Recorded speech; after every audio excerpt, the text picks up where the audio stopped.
Bora falar um pouquinho sobre o pacote anticrime aí que o Moro apresentou esses dias atrás? Bem-vindos a mais um Diretas de Direita e hoje nós vamos falar rapidamente sobre um dos pontos do pacote anticrime que o Sérgio Moro, como ministro da Justiça, apresentou, que é um ponto específico da questão da legítima defesa.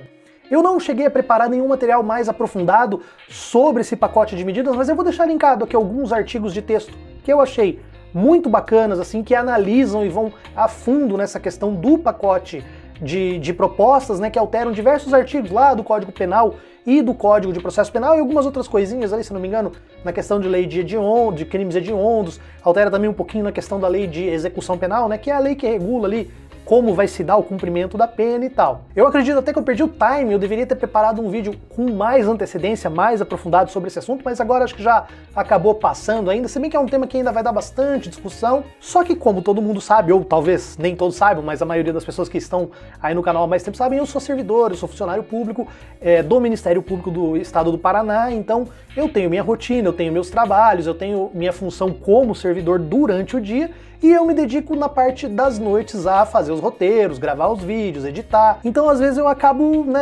sendo surpreendido por um tema e não tenho tempo suficiente para preparar um material que eu acho que seja digno, assim, que seja bom o suficiente para levar para o ar. Por outro lado, nós sabemos que o algoritmo do YouTube, e aí é que por isso que eu tô fazendo até um vídeo hoje mais rápido sobre esse tema mais superficial, o algoritmo do YouTube realmente ele sacaneia quem não produz vídeo com uma frequência muito rápida, muito alta. Eu percebo que se eu chego a colocar 2, 3 vídeos meio que numa sequência ali de 10 dias, 12 dias no máximo, a quantidade de inscritos e de views sobe muito mais proporcionalmente do que se eu fizer um vídeo a cada 10 dias ou a cada 15 dias. Então, infelizmente, para tentar suprir essa questão ou para contornar um pouco mais essa questão do algoritmo, eu vou fazer alguns vídeos em que eu vou propor discussões, nós vamos discutir aqui hoje um dos pontos específicos, que é a questão da legítima defesa, e volta e meia vou tentar alternar assim vídeos, por exemplo, trazendo alguns pontos de vista, falando um pouquinho sobre política, falando um pouquinho sobre direito também, mas às vezes numa seara mais opinativa. Dito isso, vamos falar um pouquinho agora então sobre o pacote anticrime de Sérgio Moro, mais especificamente sobre o ponto que ele trata da legítima defesa. Como eu disse para vocês anteriormente, como servidor do Ministério Público, eu trabalho em uma promotoria de justiça que cuida muito da parte da questão de patrimônio público, então eu trabalho investigando crimes e a parte de corrupção e improbidade administrativa, e também trabalho muito, tenho mais de 40 tribunais do júri em que eu atuei como assistente de acusação ali, tanto em plenário quanto ali na redação, na elaboração das teses que a gente vai usar, análise de provas, enfim, até a elaboração de material para ser exibido para os jurados, para o público, e nesse processo a gente acabou tendo bastante contato com essa questão de teorias criminais, principalmente da legítima defesa. E não só a questão da legítima defesa, mas tem um ponto que é muito complicado, é muito complexo, que cria, um grande imbróglio para o direito penal, que é a questão, por exemplo, da violenta emoção. Nós temos lá, por exemplo, lá no artigo do homicídio, que fala do homicídio, o que a gente chama de homicídio privilegiado, que é a situação em que, por exemplo, uma pessoa acaba matando alguém por um relevante valor social, que aí é uma coisa talvez um pouco mais palpável, ou então agindo sob violenta emoção. E essa questão da violenta emoção, ela é muito complexa para o direito, porque mesmo existindo aí artigos científicos de medicina, de neurologia, de psiquiatria, que falam mais ou menos o que pode ser considerado uma violenta emoção, que tipo de emoção tira a pessoa de si e tal. Uma questão é você fazer prova disso num processo de júri ou num processo até pré-júri. Como que você vai fazer prova de um sentimento de uma pessoa? Nós temos também uma situação muito complexa, por exemplo, que nós temos o homicídio que foi praticado por motivo fútil. Motivo fútil até é mais fácil, mas, por exemplo, por motivo torpe, que é um ato assim repugnante, por exemplo, vingança ou inveja. Como é que você vai provar, por exemplo, a inveja que uma pessoa sentia para ter cometido aquele homicídio? Então a gente usa muito um conjunto probatório que na verdade são diversos indícios que apontam aquela tese, às vezes tem uma prova ou outra, às vezes acaba tendo uma coisa mais palpável, mas a questão de uma emoção ou de um sentimento, ela é sempre muito complexa para o direito trabalhar com ela palpável, como prova, como elemento de prova, como elemento que vai, por exemplo, colocar alguém ou libertar alguém da cadeia. E nesse sentido, nós temos que a legítima defesa, hoje a redação da legítima defesa, ela diz que você precisa utilizar do quê? Dos meios moderados para repelir uma agressão injusta. Essa é a redação que nós temos hoje. Então significa o quê? Que para você ter uma defesa que seja legítima para o direito, você precisa ser primeiro agredido. Então não adianta você, por exemplo, chegar a bater no cara, aí o cara bate em você, começa a você acaba matando o cara falando, me defendi. Não, você agrediu primeiro. Então aquela agressão que você sofreu não foi injusta, entendeu?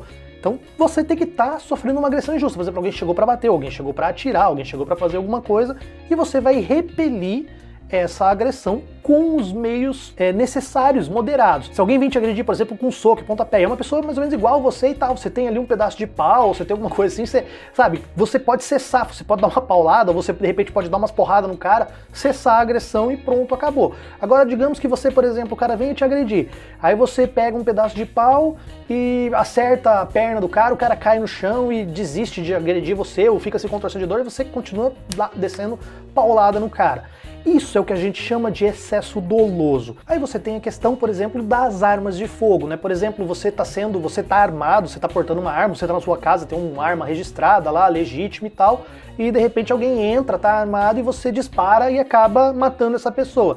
Isso é uma legítima defesa, sim, a não ser que, por exemplo, você dê o tiro, a pessoa caia no chão, levante as mãos, se renda, fala que não vai fazer nada, você chega e dá 10 tiros na cabeça da pessoa depois ela ter entrado. Isso aí é o que a gente chama de excesso doloso.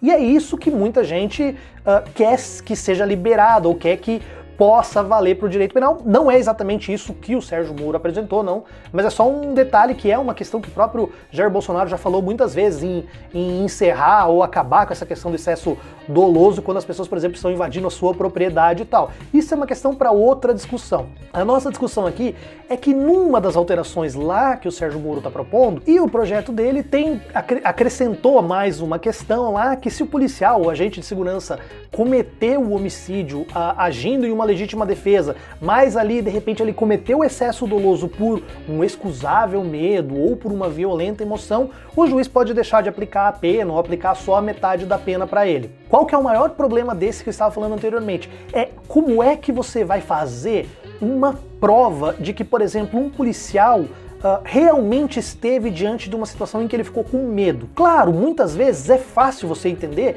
e hoje a própria legislação já abarca essa condição, que é, por exemplo, numa troca de tiro, ou numa situação ali que está de muito perigo mesmo, a pessoa está vindo armada, ou você acha que a pessoa está vindo armada, ou a pessoa está indo para matar alguém e o policial acaba disparando.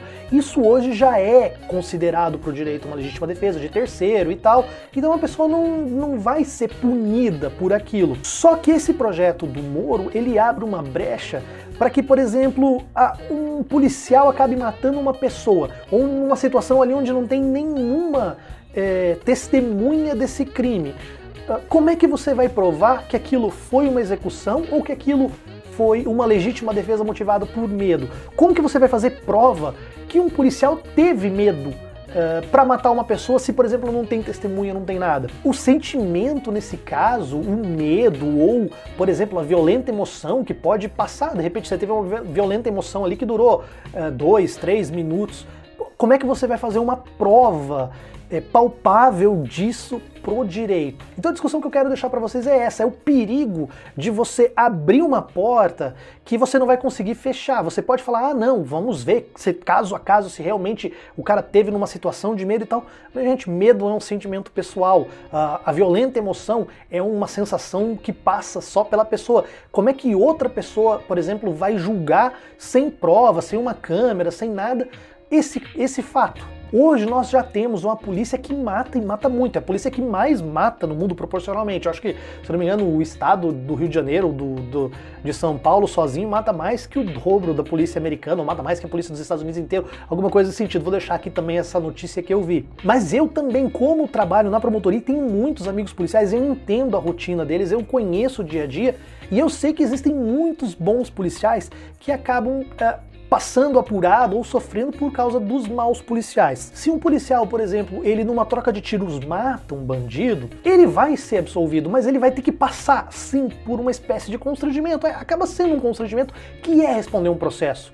E responder um processo não significa que você vai ser culpado, nada. Eu sei, vai ter gasto com advogado, você vai ter que ir num fórum, vai ter que se apresentar, defesa, tal, vai passar às vezes nervoso, vai ficar preocupado, mas esse processo, ele acaba sendo um mal necessário, porque se ele não existir, você vai abrir a porta para que maus policiais, para que péssimos policiais, de repente até milicianos, essa corja aí que às vezes é bandido fardado, que acaba queimando o filme da corporação e acaba até jogando os bons policiais, às vezes no mesmo bolo. A gente costuma fazer, é um erro muito comum, né? Falar por generalização, a polícia é muito corrupta, isso é muito corrupto e tal, mas a gente sabe que os poucos maus elementos dentro de uma instituição acabam queimando o filme da instituição inteira. Então é muito perigoso você abrir essa porta e permitir que maus policiais possam fazer uso dessa ferramenta e acabar executando ainda mais pessoas, executar desafetos e tal, que é, por exemplo, uma coisa que seria uma mão na roda para a milícia, entendeu?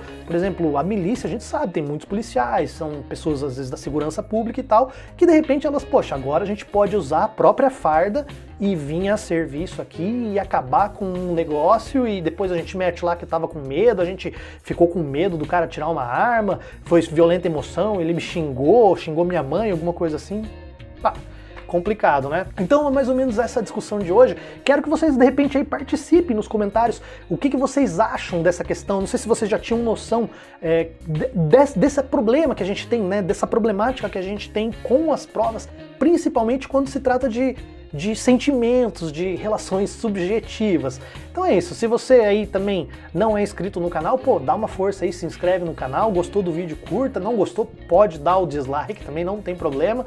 E é isso aí, espero que vocês desenvolvam, a gente possa desenvolver aí alguma discussãozinha aí nos comentários e a gente se vê no próximo vídeo.